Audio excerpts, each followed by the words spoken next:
Hey, I know I'm standing between you and a classic margarita, um, but I'm Robin. I head up the Rev marketing team at G2. I guess I'll start with how many people have heard of G2? Okay, cool. How many people have a product listed on G2? Okay, I've been stalking a bunch of you since I just looked at Nihilus on G2 actually. And I saw your category and you guys are a prospect, not a customer, so you should upgrade.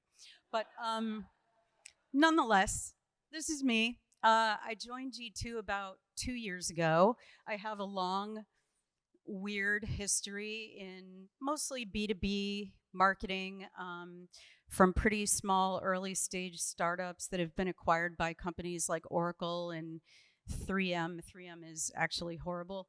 To like pretty hyper growth, like mid-sized companies like a G2. Before this, I was with a company based here in Manhattan called Better Cloud, which was cool and fun. But I've always been sort of on the demand gen side of things. I've always lived in the world of prospects, and I've been the terrible person that has said, as soon as they sign the contract and become a customer, they're dead to me. You know, rip my jacket. I don't know them. Um, I'm not like that anymore because of G2. We'll get into that in a minute. But also, I've owned a clothing store in Los Angeles, and that's how I met my husband. So that's weird too. We can talk about that over a margarita. So G2 is a huge, weird world. And I joined G2, like Isaac, you were just saying, you recommend joining a company where you were a customer. I've been a fan and power user of G2 marketing solutions for years. And I really, as much as I'm about to share with you that G2 is a hot mess, it really is. I joined because I use every last bit of value I can get out of G2 and I believe in it. I still do, even though it's a mess. So we do have over 80 million annual, what we call shoppers or buyers coming to G2 every year around the world. So that's folks that sit down and think, I need to solve some problem with software. I'm going to Google my problem. And what's going to come up probably first in organic search results is G2. You're going to come to the G2 category page. Shout out to G2's incredible SEO team that's powering all that. So G2 really is a flywheel of like goodness that's generated by people, human beings, hopefully, that come to G2 because they're looking to solve a problem with software, right? We have over 150,000 products and services listed on G2. Insane. And I say services because now this year we really are making a push to get all the agencies and the service providers on G2 also, which is cool. Across 2,100 categories, more insanity. Over 2 million user reviews, more than anyone else. I didn't do this slide. This was our brand and comms team. So I think that's like a kind of like more than Capterra, more than like Gartner, you know, more than whoever, and Capital. So you get the picture. We are definitely that kind of flywheel model that's powered by all the visits on G2 of people coming to research software and solutions. But what even is G2's product, right? I bet you a lot of you think G2 is a review platform. You list your product, hopefully you get some reviews, things happen, it's cool, maybe you get a badge. But that kind of hurts my heart because, like I said, I've been a power user of G2 for way back. So I know all about G2's buyer intent. So what that means is a company like Nihilus or Topline or whatever, we basically reach out to demand gen marketers like me and sell buyer intent. So we can tell you who's looking at Nihilus on G2. We can tell you who's looking at your category and who's comparing you to your top competitors. And if your demand gen team cares, which I'm sure they do, they'll be excellent at integrating G2 buyer intent with Salesforce, Marketo, HubSpot, SalesLoft, Outreach, Pendo, Delighted. It just goes on. LinkedIn matched audiences so that you can really retarget the people that are signaling pretty high interest in buying your product. So I believe in it, in case you couldn't tell. That's the product, but it breaks my heart that most people still don't know that. I talk to marketers all the time that are like, it's a review platform.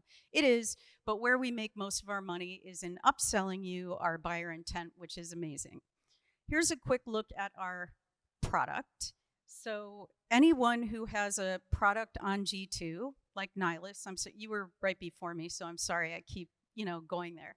But you will have admin access to your product profile on G2. So you can log in, and this is what you'll see. I hope there's no one here from Clary because this is proprietary data. So no one please take a picture of this. But this is what our product looks like. This is a buyer intent signal. Someone was apparently from Clary on G2 looking at G2 track and comparing us to one of our competitors. And we can also see all of Clary's tech stack data, so we can really remarket to them with like powerful messaging. And on the left, you'll see all these little icons. And today, and this is the hot mess part of G2, I made the assumption when I joined G2 that people kind of know this and are familiar with it, but really we rely on your own curiosity and interest in wringing more value out of G2 to get you to know about these things, because we're not doing a great job of it. But if you scroll through all those icons and click around as a customer, you'll be able to see all of our integrations, the magic of G2 buyer intent. You might get a little message that says, you're not entitled to this because you have to upgrade. And that's the world of prospects versus customers at G2.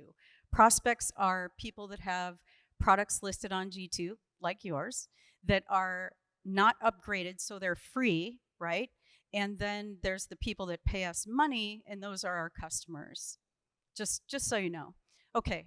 Taking a quick step back, I do have that kind of long background as demand gen, only caring about prospects, demo requests, all those high value signals that we then route to sales or the inbound SDR team, and hopefully they follow up and they set a meeting, blah, blah, blah. And I still really do like all that stuff, by the way. It makes me really happy to talk about it. But I'd say when I joined G2, they told me a couple of different things. They were like, solve enterprise for us.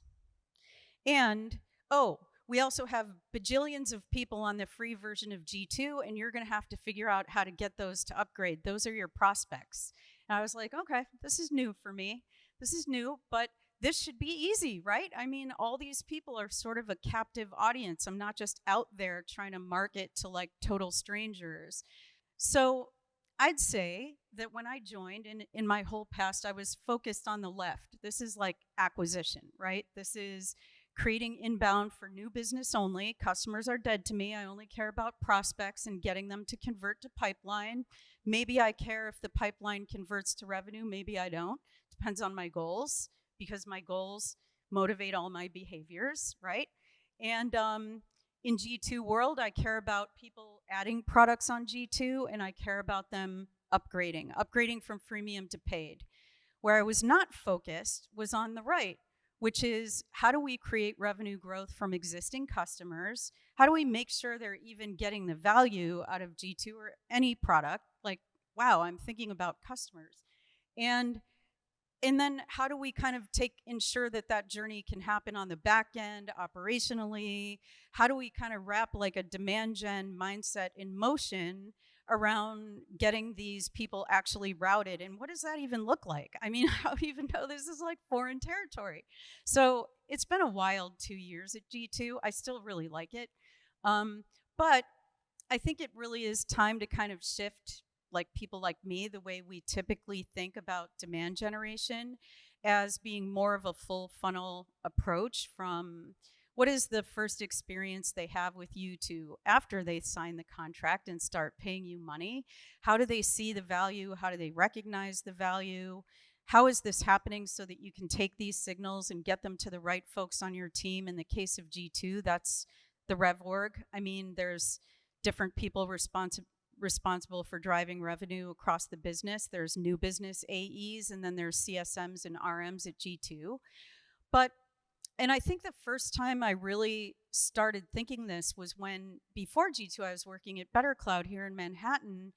And I remember when COVID hit, I'm pretty sure any of us, especially based in New York, remember those early days of COVID. It was really weird working in SaaS because it was like, I don't know how bad this is going to be. I don't know how truly terrible, how gutted are we going to be? And I remember saying to our CEO and founder at the time, I think we actually need to like protect our customer base. Like, I think we need to figure out a way to do that. These people are already paying us money and we have to give them a more honorable experience. We were targeting IT people who were kind of on the front lines of moving companies to remote work. So we had to celebrate them and help them. And that's the first time I saw it. And now we continue kind of in this maybe second and third wave of like economic headwinds. And I think this is maybe a shift that's happening. I think probably more people in the room have demand gen teams, customer marketing teams, whoever it is in your organization now thinking a little bit more about how to drive growth on the expansion side. Oh, every year, G2 releases a report. This is a stat. It's called the Buyer Behavior Report, and you might be interested to know that the 2023 Software Buyer Behavior Report from G2 that just came out a few weeks ago said, guess what? People are still spending money on software. Oh, hi. My G2 people are here.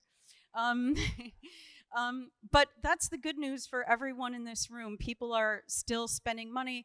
We are seeing some consolidation. People really want to make sure that products are being used, that they're loved, that people are seeing value because they are looking for ways to consolidate across the organization. We see it all the time. Anyway, there's a stat. Okay, so we're talking about this shift from prospects to custies and trying to recognize value that isn't just coming from acquisition anymore. It's from expanding accounts and, you know, recognizing not just pipeline, but revenue from people that are already using your product and doing more with your product. So I'm going to kind of like close this out with maybe like 5 things. I'm going to try to go as fast as possible. Stop me if you want to talk about anything. We can keep this, you know, flowy. But this sounds really stupid. Define expansion and, you know, set clear targets, basic, right? When I joined G2, and there's people here that can back me on this, I don't think we even knew what that meant. We have a weird, first of all, super complex data environment where there's a lot of stuff that goes on in the product that happens in this thing called G2 admin. And until pretty recently, G2 admin did not speak to Salesforce. And so this is where basically the human spirit and any scalability goes to die, which is what we experienced. It was terrible. It was just terrible. I don't know what I'm still doing there, but we're now on the other side of that, honestly. Things are a lot better. So we had to like come to terms with the fact that in G2 world, you can have an enterprise account like an IBM, right? Huge company. They have, I think, 85 products listed on G2. Some are on the free version, some are on the upgraded version. And so in that model, how do we even define expansion? Is IBM a net new customer? Are they an existing customer? Are they prospect? I don't know. But we figured out how to kind of get through that and parse through that and then map things back to Salesforce in a way that semi makes sense today. But even just defining what that meant and then dealing with the reckoning that, oh, on the expansion side of our business, RMs and CSMs don't necessarily tie a contact to the account or the opportunity. So if you have opportunities opening and pipeline being assigned, but no contacts, how do you even show like a touch point for marketing? It becomes a very complex bunch of stuff to solve for. So defining that and then setting clear targets is not always as easy as it seems, but you kind of have to do it. You really do. Next, define ownership. So in G2, on the new business side, there's 3 teams responsible for generating pipeline and hopefully revenue. One is revenue marketing, that's my team. One is the BDR team, who do kind of a mix of inbounding and outbounding. And then there's the AEs. These are the 3 teams that generate pipeline and revenue. On the expansion side at G2, that's a little bit different. And it's RMs and it's CSMs, and they also report to Mike Weir, our amazing CRO in the Rev Org. But so that's kind of different. And so in this case, for expansion targets, we had to have conversations about how much is going to be sourced by marketing and how much is going to be sourced by the Rev Org. Same conversations we have on the acquisition side, just different, and not that different. But then it's actually a matter of like marketing are we talking about source? Are we talking about influence? How do we define that? And then mark it down somewhere. And very important, make sure you can actually track it, report it, and then have some kind of regular cadence of reporting it out that everyone agrees on. Thankfully, we do have an amazing CRO. We have a great RevOps team, so we're pretty well aligned there, but it wasn't always like that. 3, be willing to make changes. Here's a good example. We had an amazing CMO, Amanda. She was with G2 from MailChimp. We all love Amanda. But she left, 4 months ago, I think, because she just wants to spend more time with her family, do other stuff, and she's amazing. She's still on the board and stuff like that. But when she left, she was like, let's have customer marketing report to Robin. Why? Robin will know what to do with all that mess over there. Like, she'll figure out how to like wrap, pipeline and revenue targets around that and set up the back end so that all this stuff can actually be routed to the right people and they can follow up and scoring will happen. And so the day that Amanda left, I inherited customer marketing, which was pretty foreign to me. And our director of customer marketing, Caitlin, who's wonderful, you should all connect with her, Caitlin Hess. She's like, I don't think I like this. I like you, Robin. We're both Buffalo Bills fans and so on. But I like doing case studies, customer workshops, G2 University. I don't like the numbies. I don't like this, like tech stack stuff. And I was like, it's going to be all right, Caitlin. It's going to be all right. Now we're going to be able to like prove the value of what you're doing. It's okay. You're still going to do the things, but now we're going to find ways to like have these signals show up, route them properly to CSMs, RMs, and we're going to kind of give this some demand gen love. And now fast forward 4 months and she couldn't be happier, and it's amazing. And we do have G2 University, and it's open to everyone, and everyone should go in and take buyer intent classes and do the things, and then we'll route you and someone will follow up with you. No, just kidding. Well, no, I'm not. Okay, do operations. So like you shouted out your VP of operations, I would be lost. Actually, I wouldn't be working at G2 anymore if it weren't for Sarah Kopis, who is our head of marketing operations and analytics. And without these people on your team, you are nothing. You're less than nothing. And so she really helped us, along with RevOps and business systems and the people that own Salesforce, figure out how should routing look. We actually use Clearbit, we use Ringlead. We have a pretty complex tech stack at G2 where we can now identify signals and route things. But the interesting thing is, some of you might notice that a lot of the things that I'm talking about here are more about external signals. Oh, they did G2 University. Oh, they came to a customer workshop. They did this thing, they did that thing. But me, being, I guess, a demand gen person, number 5, embrace a new mindset. Is like, oh, there's this thing called the product, and the product is an actual channel. So it's not just about webinars and paid ads and automation on like Marketo email campaigns. This is all part of it.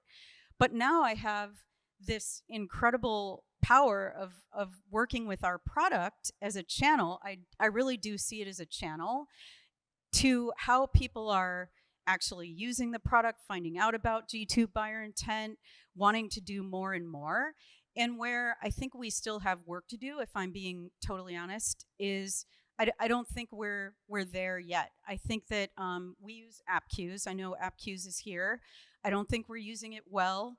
I think we have work to do in figuring out like what are the signals of what is that user journey as soon as someone logs in, as soon as they upgrade and become a paying customer. How do we use the product as a channel along with automated emails and all the things you do to really help them like self-serve and understand more about what we do at G2? Because I really think we're just frankly leaving money on the table and creating pretty, I don't know, blah experiences for our users. And for me, I think some of the reason I was successful with G2 before I joined G2 was just the curiosity, if not desperation, and wringing every last bit of value I could out of G2. So I would be in the product. What's this? What's this? You know, what's this? We already use Marketo and Salesforce and all these tools. How come I don't know about this? And then I submitted a demo request, just like anybody else would. And wouldn't it be better if there were signals by app queues or some other Inflection, maybe, I'm not sure what it is. We're talking with Inflection also, to raise these signals to the account owner to say, hey, you have somebody that's like really wanting to learn more about G2 buyer intent. They want to use these integrations.